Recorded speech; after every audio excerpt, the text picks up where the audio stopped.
Welcome back to Let's Gossip's YouTube channel. Today we are gonna let you guys get to know us a little bit better. We don't talk about ourselves a lot. No. Especially in our podcast because we're besties and we know everything about each other. Yep. So I think today is where we dive right in. Let her rip, tater chip. So first question up, how long have we been friends / our history? Well, too damn long. How long is this video gonna be? Where do we actually begin? St. John's, Michigan. You guys ever heard of it? Probably not. Little country town. I'd say like our friendship first started dance team. Yep. Freshman year, we both made the dance team. We were like kind of in the same friend groups, but not Yeah. really. Like they were like overlapping. You can be really close with people on the dance team, but then have your own, like friend groups outside of the team. Totally. I will say the dance team friend group somewhat becomes your real friend group. 100%. It's 11 months out of the year, people. Like it's 24/7. Full-time job Yeah. as like a 16-year-old. And so that really forced us to become best friends, along with our bestie Tess rolling all through high school, besties, Oh, yep. dance team. And then college. So college came around and I went to Central. Meredith wanted to dabble I in a few universities. Dabble. I went to Grand Valley my freshman year. Absolutely hated it. Not anything on Grand Valley, just wasn't for moi. And then I transferred to LCC, finished the MTA, so you could just like transfer right to a college and not like be behind. Then became roomies with this one over I here. got her to come right to CMU and Here we we are. became roommates. Best That time was of my life. Best decision we could have ever made. I don't know why we didn't do it from the get-go. There's nothing better than the fact that Meredith's room was literally across the hallway from mine. I mean, we spent every single second together. Because our other roommate had a boyfriend, so it'd be like, couples go to their rooms. Yeah. It'd be like them and us. I'm like, knock, knock, bitch, I'm here. There were just too many uncalled for nights. One that comes to mind is the bleach attack. Steph got home from the bar and she brought home a full box of wine. And we're sitting on my white comforter with an entire box of wine, trashed, and it's red wine. Like, Naturally. Red chill. Yeah, chilled red. Oh, chilled red. Classic. We're trashed. The wine goes everywhere, all over my white bedspread, and since we're both drunk, my first thought, obviously, is dump the whole bottle of bleach on there. Just Not even pouring like mixing it with water. Let's just dump the gallon of straight bleach all over my bed that I'm about to sleep in. And then I also was having a bleach attack where I'm And literally suffocating in my bed, so I have to go up to Steph and I have to wake her up, and I'm like, hey, I gotta sleep in here tonight. I hear a little knocky knock 2 seconds later. I'm like, what could this bitch literally want?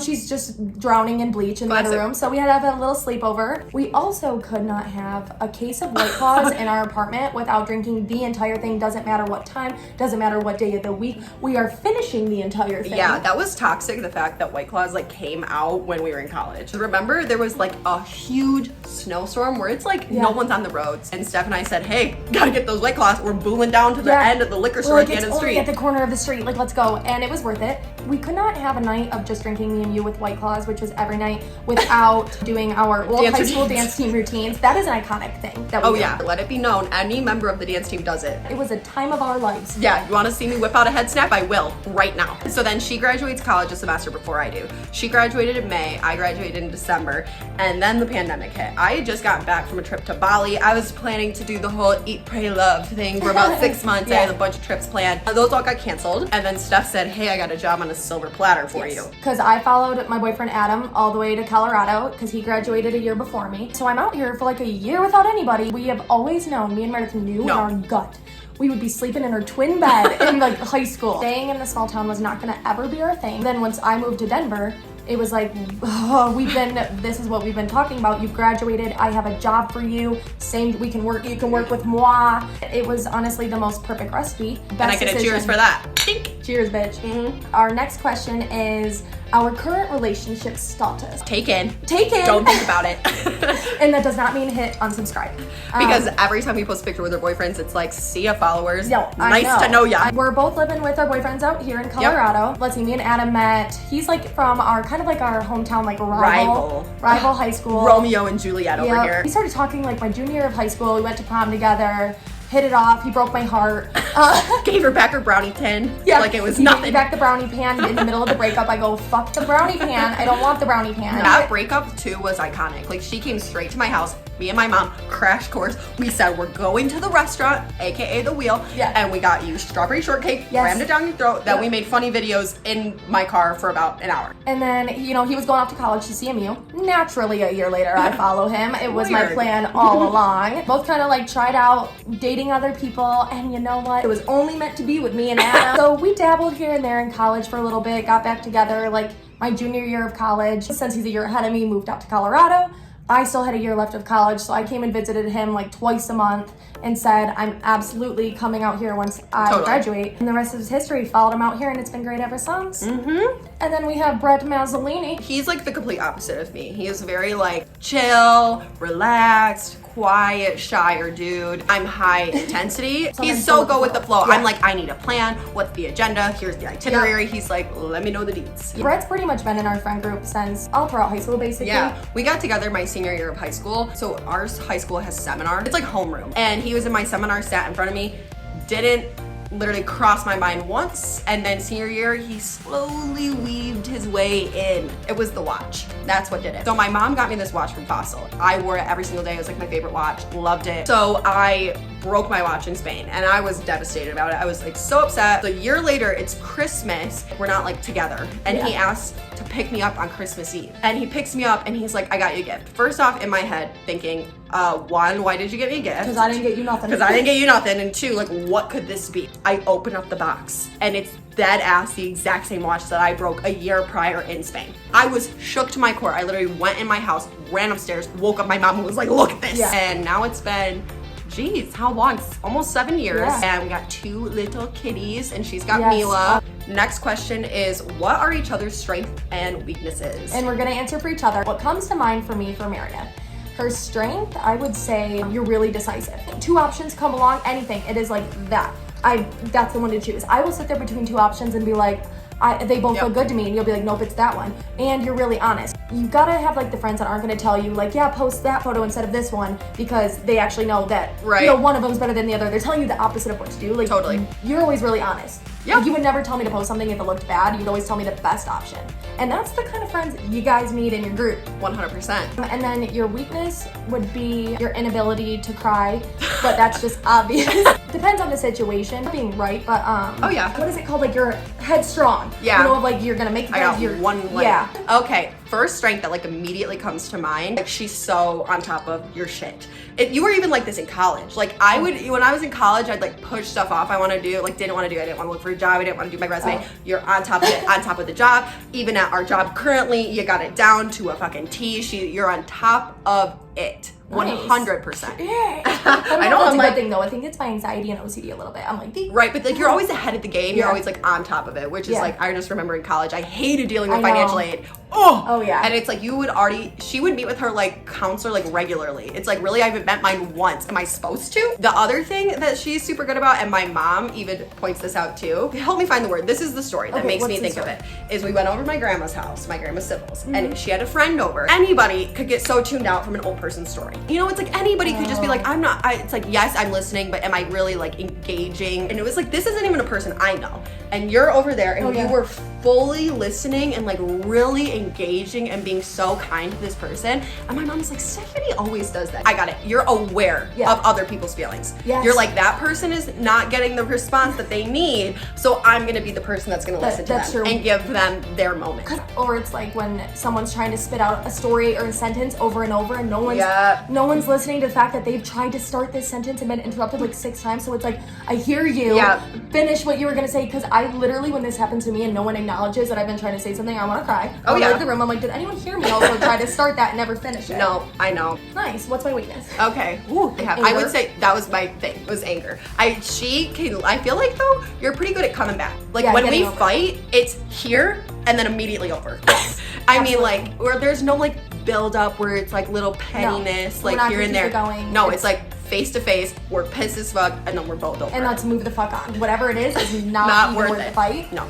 We literally fight like sisters, but it's over with in 0.2 seconds. Another one that sends, it sends to both of us, but I'd definitely say it sends you a little bit more, is like, can't find an outfit. Remember when you came over my house, I said, drinks ready at the door? I go, we got options. Yeah, we do have, like, that's one of our strengths, is like, if the other person is on the brink of a meltdown, no matter what it is, the other person's gotta be like, okay, we're good, we have drinks, like anything to diffuse 100%. And it's if so the other helpful. person is like catching up. It's so helpful. Because it really is. Because there's a lot of times that it's like, I'll be in a bad mood, and then you pick up the pieces. Yes, and it's like, well, let's think, what are some positives here? We constantly are going through the pros and cons of our lives. All right, next one is some of our most embarrassing stories. And they're not like when you hear the story, like, oh, that's like so embarrassing, but it's one of those, they're the stories that haunt you, that you think about at night and that wakes you up in the morning that you don't even like to tell because it makes you uncomfortable. Kick it off. Freshman year of high school, I was talking to this older guy and I thought I was being so cool. I hate even talking about it because I'm 14 and I'm thinking I'm being really fucking cool. Yeah. That's why it's so gross. We were doing a dance to Michael Jackson, and in the Michael Jackson, I got really good at the moonwalking, and it was too much of a, it's something I shouldn't have ever learned. She took that move and she ran with it. And I'm in the cafeteria trying to show off my moonwalk to the guy. I backed into multiple tables. Because for dance team, you had to like fold them up, and they fold it up in halves, and then we push them all over to the side, and I'm thinking I'm being a cool ass, moonwalking back and forth. I knock into all of them, and then you know the sound. It's like the where everyone looks at me. That was awesome. Then I went to Tess's seminar and I'm tap dancing, trying to be a fucking weirdo outside of her thing, and then I see the guy coming, same guy. See him, I quickly turn around, walk face first into a locker. I did find out later in life that he called me a spaz. And I was one. I can't even be mad. That's why we call her Hammy from Over the Hedge. No, in high school I was a different breed, okay? I was freshman year so embarrassing. I'm disgusted. Yeah. And also, why did I look like that? I looked like we looked like different people. Completely different people. No. But yet at the same time, the same. I would say we were, I would not say the same. We groomed our noses, that's for sure. Yeah. We both have like the same nose, and we both grew into Too big for our faces back then. So mine is also in the lunchroom. You know, the senior boys are sitting at the table. It's the football guys. And the one thing that I've gotten over completely now with Adam, but I could never like be seen eating in front of a guy. All I get a la carte was like a jumbo like stuffed pretzel, like these jalapeno stuffed pretzels. I go to take a bite and I look over and the guy that I'm interested in at the senior table is looking at me dead in the eyes. I mid-chew and so embarrassed that I'm chewing and he's looking at me, toss my pretzel, like smack it on the table and point at him. Like all he did was like, he wasn't really look away. What are you pointing? You don't watch me eat. What did I expect for him to say? No. It was always like, oop, he's looking. Yeah. I'm so embarrassed. I just thought of another one for both of us, actually. Steph and I couldn't go to our college bar without Steph absolutely eating shit every single time. The amount of times your knees would just bust. Those knees would buckle down those stairs. Like, probably like really drunk, hammered. But like, and wearing heels, and the floor is straight liquid from like everyone spilling their drinks. Is eating shit and spilling their drinks. So any step I would take, busted in front of everyone, and I look like that girl. I mean, I've done it outside of O'Kelly's, that random bar, CMU. I'm running around the corner in my heels and my fucking skirt. Disgusting that I was even doing that in the middle. Dead winter, no coat. Hose don't get around cold. the corner. I full on slip and baseball slide underneath a Corvette that tore up my entire shin. I was halfway under the car. Yeah. I'm like this under a Corvette, okay? And then I have to peel myself out from underneath it on like the frosted ground. Yep. Everyone's in line looking at me. I haven't even gotten into the bar yet. No. And here's this girl. I looked like I was a mechanic under the car, like fixing something. Doing a little work on it. Changing the oil. When I say this story haunts me to this day, it does. So when I first came to CMU, it's like the day I moved in. I know what you're gonna say. Yeah, you see that? The day I move in. So I have never even been to CMU's campus. I have no idea where any of my classes are. Like, I literally have just gotten there. It's welcome weekend. I didn't have a fake ID at this time. So I couldn't go to the bar, and Steph was going with some girls from her sorority. I get a call at like 10 p.m., 11 p.m. saying like, hey, can you come pick me up from like West Campus? I'm like, all right, I don't even know where that's at. I got the GPS, I'm trying to plug it in, and I go and pick up Steph and our friend Tony. How do we even describe Tony? How do we even describe you, little Tony Bear?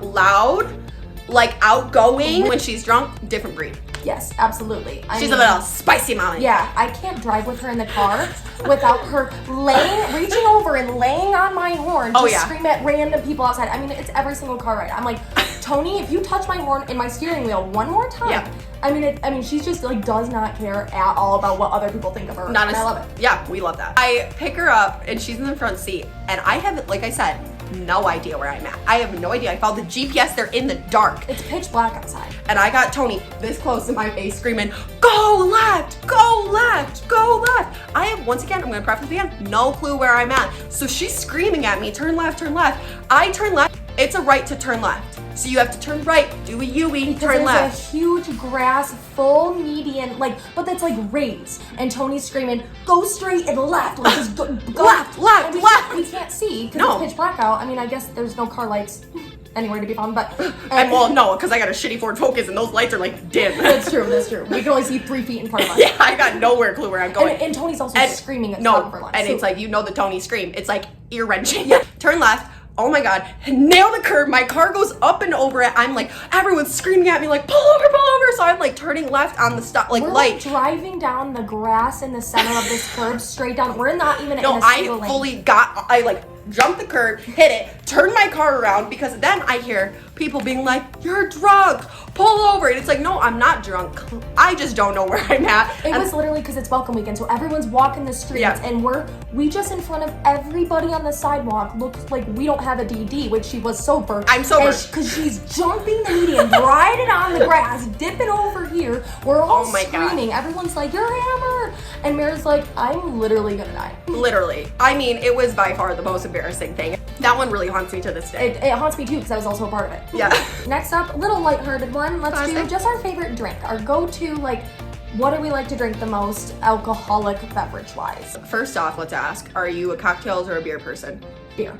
Yes. I'm both. Steph is really like branched or helped me branch out. If there's a good list of draft beers as an option somewhere, I would absolutely look at that menu over the cocktail menu. Me too. I was a big I hate beer. Yes. For a very long time. Me too. And her boyfriend couldn't handle that. He was like, I need you to take 2 sips. There are other options besides Bud Light and Miller Light, people. Yeah. You know, where I'm like, Colorado definitely has helped that because like the main thing out here is craft beer. Yeah. And that's what we like. And it's like, figure out what kind you like. You want it fruity? You want it hoppy? What do you want? It's like there's always an option. You want a sour if you don't like any of the beer taste. Yeah, that's what got me started. Me too. Yeah. Out of a cocktail, I would pick like a sangria or like a Moscow Mule or margarita. Yeah. Ooh. I know they're all good. Yeah, I would say definitely Moscow Mule. Yes. That was like my go-to. For sure. For the longest time, we used to make those in college. Remember that one time that I was on the phone with Adam for like 2 hours and you drank the entire bottle. You come up like, I'm trashed. Are we gonna hang out?